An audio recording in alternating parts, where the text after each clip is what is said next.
When a 29 or a 32-year-old person is telling you that he has found the purpose in his life,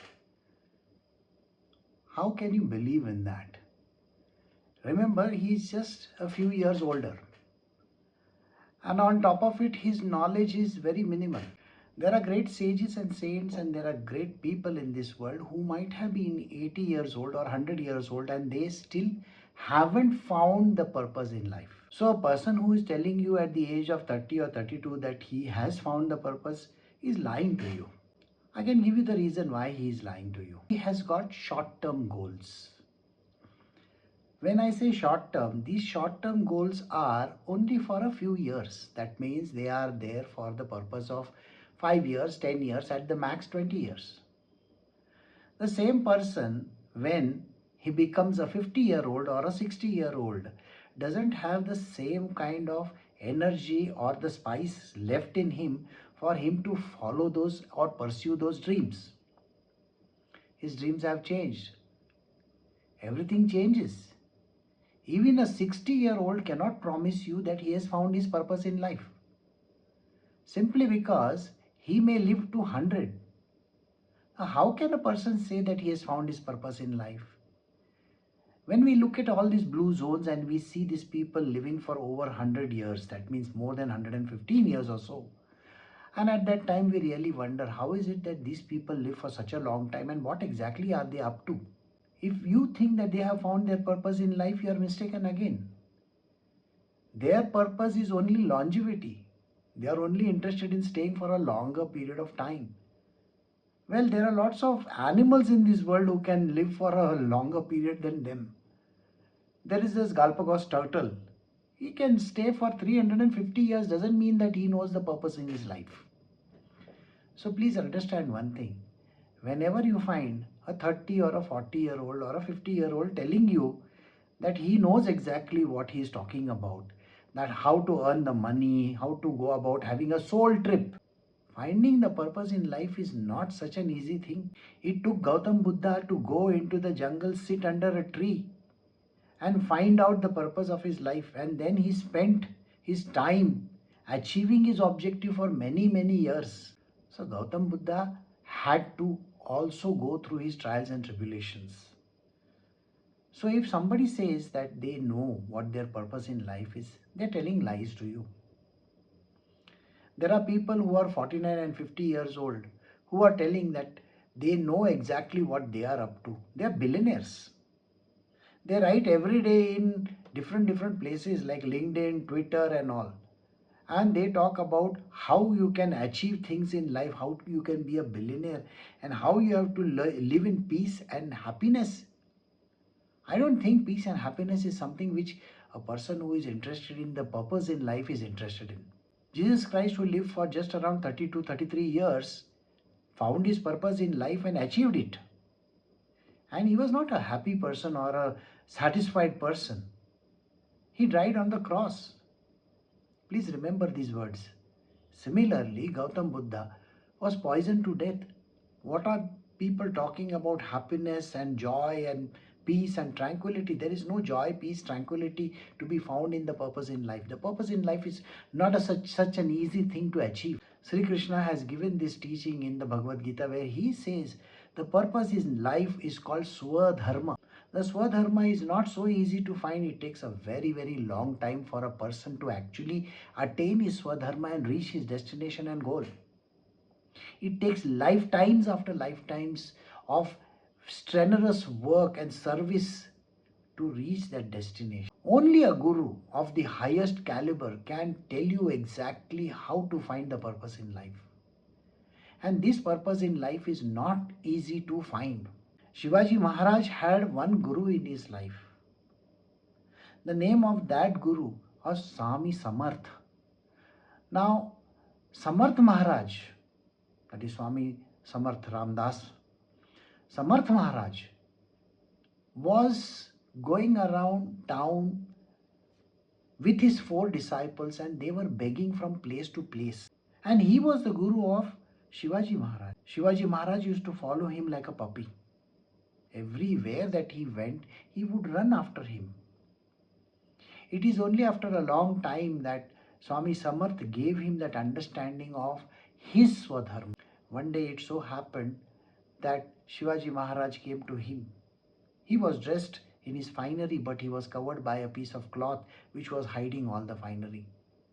He sat in front of Swami Samarth Ramdas. And after the satsang was over, he removed all his jewels and kept it in front of him. At that moment in time, Samarth Ramdas says to him that I know who you are. What exactly are you looking for? Shivaji Maharaj says to him that I want to become a spiritual person and I want to be with you. He says you have to mind what you are saying, because to be with me is not easy. You have to become a Swamiji. You have to give up your life. So Shivaji Maharaj tells him that yes, I am interested in that. I really want to be your disciple and I really want to follow you. Samarth Ramdas gives him the Diksha and then tells him to go to the nearby jungle and do his meditation. It so happens that Shivaji Maharaj's mother comes to know about this. She comes to Swami Samarth Ramdas and she tells him that, see, you have taken my son away. There is nobody to rule the kingdom. You've got to help me in this. Who is going to rule this big kingdom which is there? Samarth Ramdas says, it's not my concern. But then after she implores him and she begs of him to get her son back, Samarth Ramdas then says to her, okay, I will call your son. You ask him yourself whether he is interested in ruling the kingdom. And when Shivaji Maharaj comes to in front of his mother, after he is called by Swami Samarth Ramdas, at that point, he says to her, I don't know who you are. I only know Samarth Ramdas is my Gurudev and he is my mother and my father and everything. So I am not able to understand what you are talking about. This is a very simple rule where the moment you give up this world and you become a Swamiji, that means you are a renunciate. You are supposed to not have any worldly ties. And that is the reason why Shivaji Maharaj says these words. Swami Samarth Ramdas then looks at him and says, see, I have one dilemma. And the dilemma is that my world is very, very huge. Do you know who is the king of this universe? Shivaji Maharaj says, you are the king of this universe. Do you know that I have one kingdom over here that is very important to me? And Shivaji Maharaj says, yes, every kingdom is important to you. So he says, there is a kingdom which was ruled by one king called Shivaji. I would like you to take charge of this kingdom. It belongs to me. You are doing this as a favor to your Guru. So go and rule this kingdom in the name of the Guru. Shivaji Maharaj has nothing to say because that is Guru Agya. Guru Agya has to be followed. So he says, I will do it definitely. But he says, I have one request from you.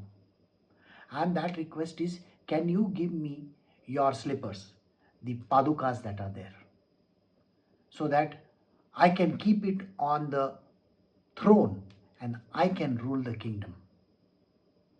So he carries these padukas on his head, goes on to the kingdom, keeps them on the throne, and he puts another chair besides it and rules this kingdom in the name of his Gurudev.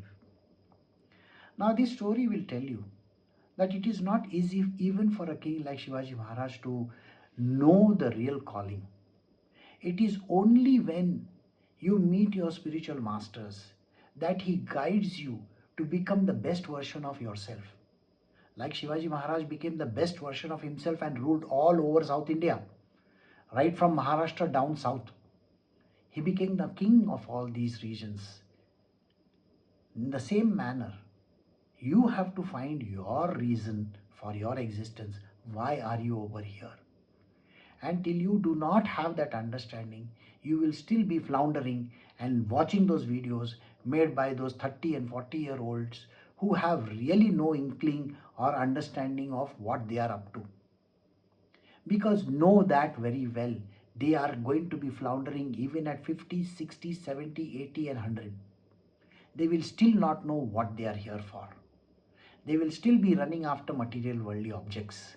and these objects will never give them happiness. And that is the reason why you got to understand and know what is the reason of your existence. That is called Swadharma, and you should know and understand your Swadharma. So if you are interested in finding out your own Swadharma, you can subscribe to my channel and you can watch some of my videos. You will get those answers. So I would like to stop over here, and you can click the link below and join our community also. Thank you very much for watching.